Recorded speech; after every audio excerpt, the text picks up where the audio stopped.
Well, good morning, everybody.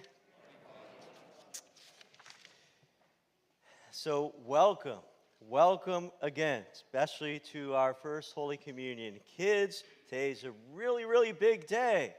You've been getting ready for this for a very long time, haven't you? Learning, praying, practicing. And today, for the very first time, you're going to receive Jesus in the Holy Eucharist. That's amazing. That's amazing. Now, let me just speak for a minute to the parents, grandparents, families, all the adults. Congratulations, and again, welcome. Well, just a brief word to you adults. Communion means connection. Connection or communion with God, and connection or communion with one another, with others. I invite you to community, because here the Mass is the center of our faith. I'll just mention this briefly. We're in the midst of this big capital campaign. It's all about our kids and families. Maribel, our faith formation director, said very beautifully a few weeks ago that this building expansion we're planning is your space.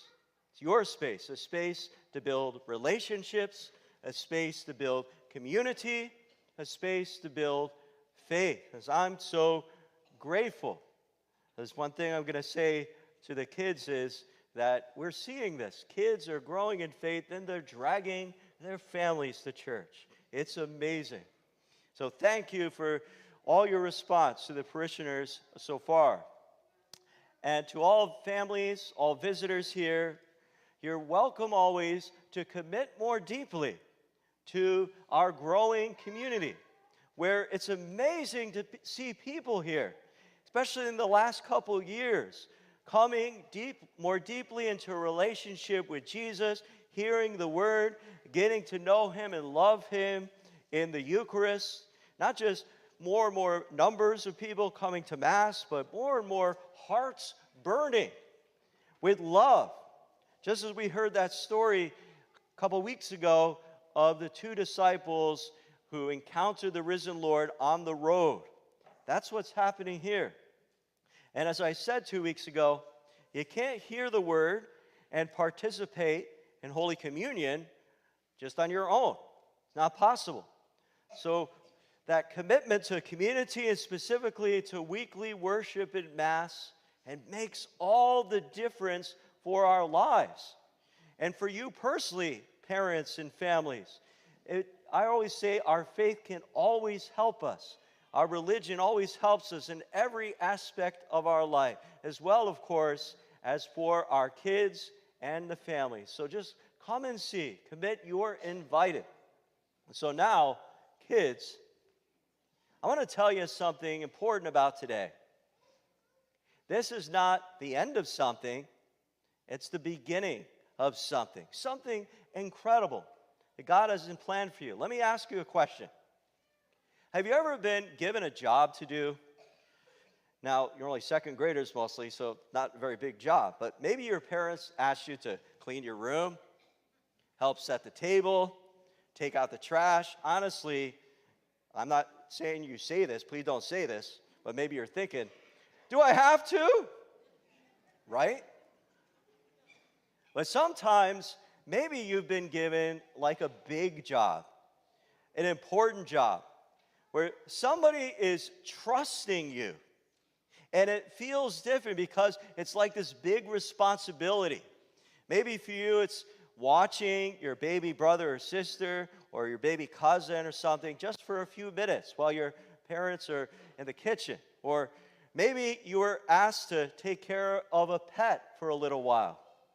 Or maybe you were asked by someone at school or one of your friends in another family to talk to a friend or a classmate who's really sad and they need someone to talk to. So did you ever have that kind of job, kids? Something that was different because of that responsibility? Now, did you know that from the very beginning, When God created the world, he gave everybody a big job to do. So just look over here, these beautiful stained glass windows. You ever look at these in our church? It's about when God created the world. He created the stars and the planets. He created the oceans.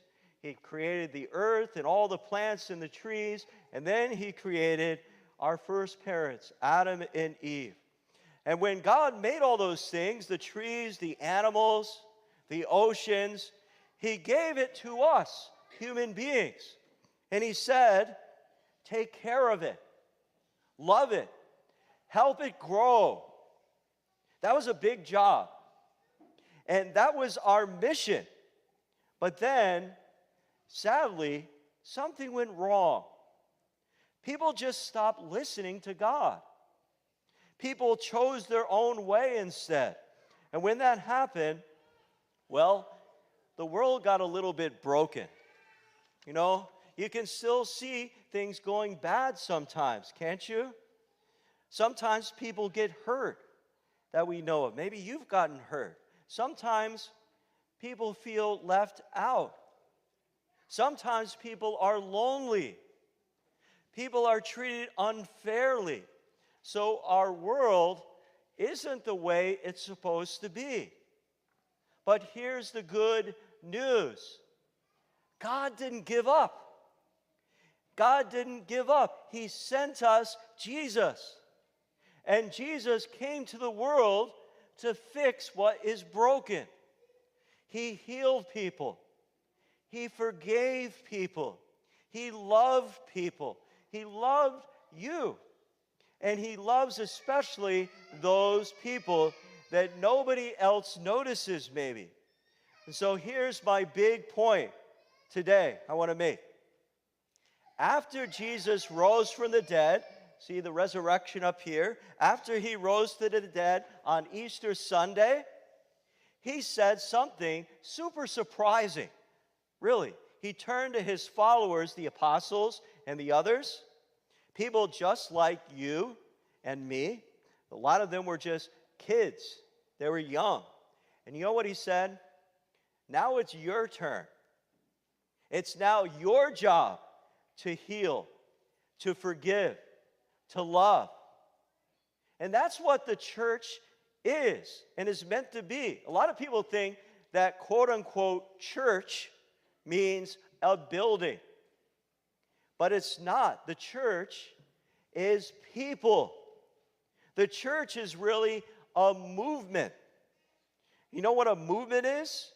It's something that moves. It goes out. It helps. It loves. It brings Jesus to the world. And here's the really important part. The church is not just for itself. It's for everybody. Everybody. So it's not just about us sitting here. It's also about what we do out there. Here's one example. And we heard a little bit of this in the first reading today. So in the months and years after Jesus' resurrection, the church, the people, the number of followers of Jesus was growing. It was getting more and more and more and more.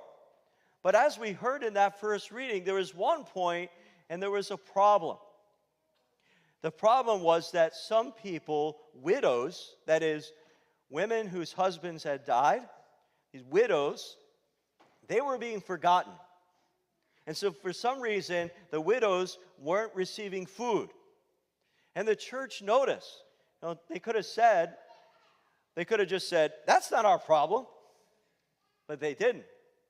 They also didn't try to just have a few people do everything.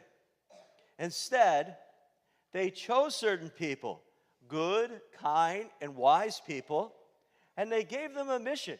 Go and take care of the widows. And they did. And the people were helped. And the church then kept growing with the mission that we have.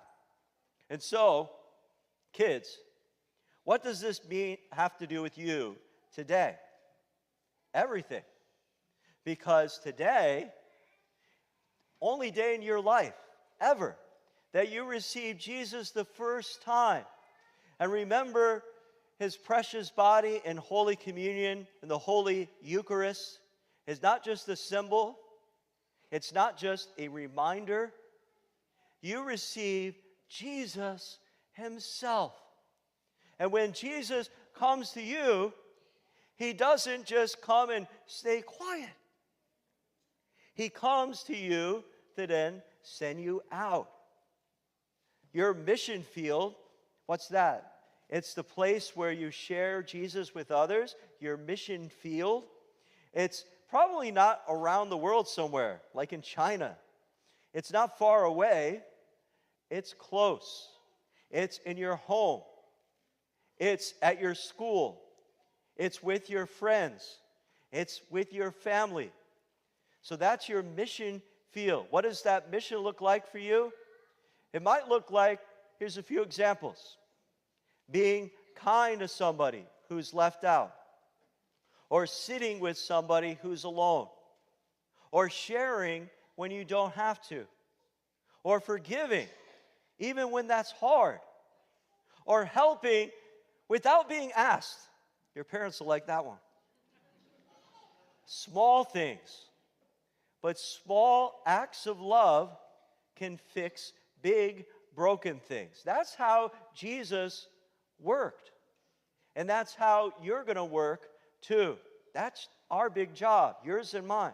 So Jesus last here says in the gospel something I think is amazing. It's just incredible. Think about this. He says, whoever believes in me will do the works that I do. Think about that. The same healing, the same forgiving, the same reconciling, even the same miracles that Jesus showed. He wants to show through you. I've heard it said that if you want to walk on water, guess what? You got to get out of the boat. So kids, as you come forward for Holy Communion today, I want you to remember two things.